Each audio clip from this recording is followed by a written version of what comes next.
Kunin ko na rin po ang reaksyon ng palasyo tungkol sa sinabi ni VP Sara. Hindi ho kumbinsido ang Vice President sa isinasagawang investigasyong ito ng Pangulo.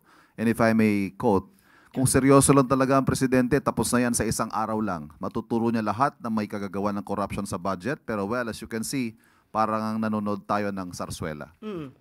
Okay, isang araw lang matatapos ng investigasyon?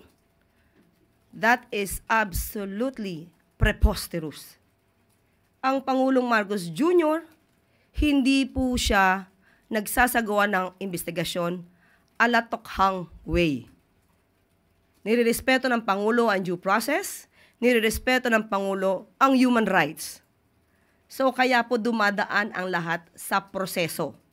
Kung isang araw lang po dapat ito na imbestigahan, sana po ay ito ay kanyang nasuggest noon sa kanyang ama dahil mismo ang dating Pangulong Duterte ay umamin na maraming ghost projects rampant noon.